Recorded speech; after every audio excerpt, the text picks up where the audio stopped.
most. But it's people like that. The guy that goes to the job he doesn't like. I respect this guy. Oh yeah. There's so many people that I've met. It's will. That's a real willpower.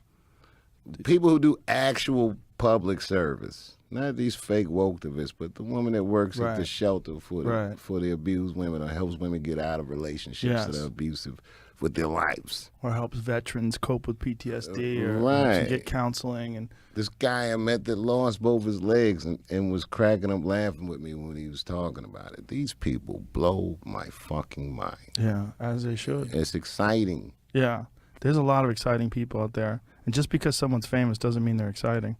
Oh, boy, ain't that the truth. I ain't gonna start naming lemons, but some of these niggas is lemons. Lames. It's so true. There's so many of them. They're so bland.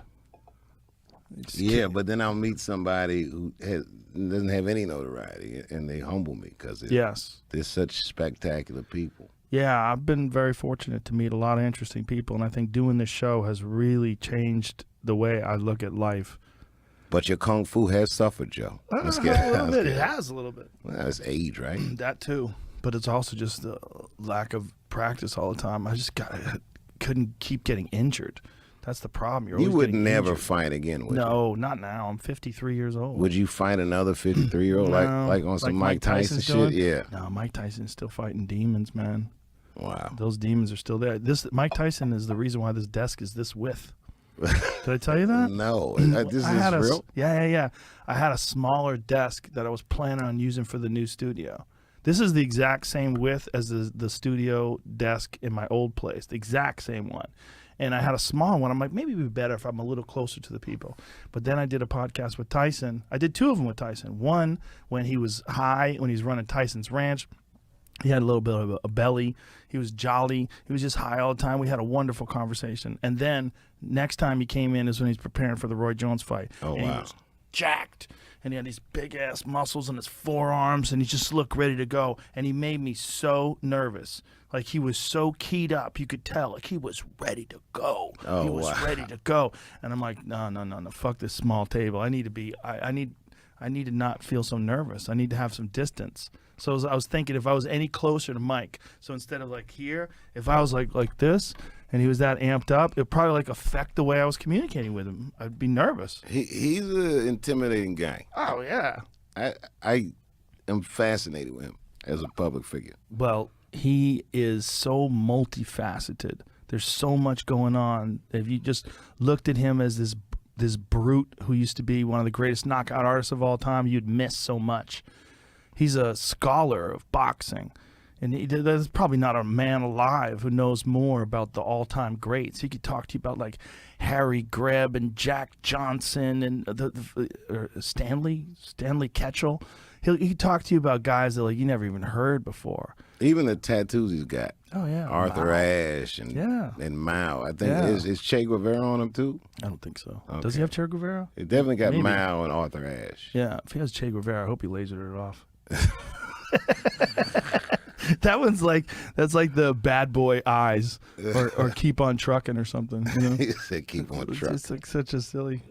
Does he have Che Guevara? Yeah, I think he does on his stomach, right? Yep, right there. Yeah. All right, okay. I thought I was making that up. The Arthur Ashe one though, and then he's got one on his face. One of the only celebrities that pulled off the face tattoo. I mean, Che Guevara and Fidel Castro did take over Cuba when they were in their early 30s. Like when I was doing the second season of Chappelle Show. These motherfuckers was taking running over Cuba. That's the crazy thing. Negotiating with the United States and Russia and shit. Fidel ran Cuba till he fucking died. He did. Crazy. But, he's one of these guys, and I know, as an American especially, people always kind of frown at Fidel Castro. But I remember, like, the deployment of Cuban doctors, and the reason they were able to do that is because the education system was so good. Cuban doctors, some of the most renowned doctors in the world. Mm-hmm. Aid packages that Castro sent to Africa. It wasn't like Cuba was rolling in dough. I don't know. He's an interesting guy for time. And now I say these things, people gonna think, days of communists and shit like that. He's not all bad. Even close. No one's all bad. I mean, no one's all bad. Very few people are all bad. And I'll be the first to tell you, communism does not look fun to me. No, it's not, it removes incentive. Yeah. Everybody that looks at people like Bill Gates or, Jeff Bezos, look at these billionaires and say they have too much. We got to eliminate billionaires. They have too much.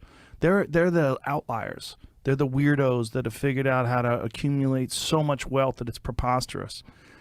But you can't take away all incentive for people to perform, because if you do that, you're not going to get any innovation. You're not going to get all the things you enjoy. You wouldn't have iPhones and Shure microphones and fucking Samsung TVs if people couldn't make money.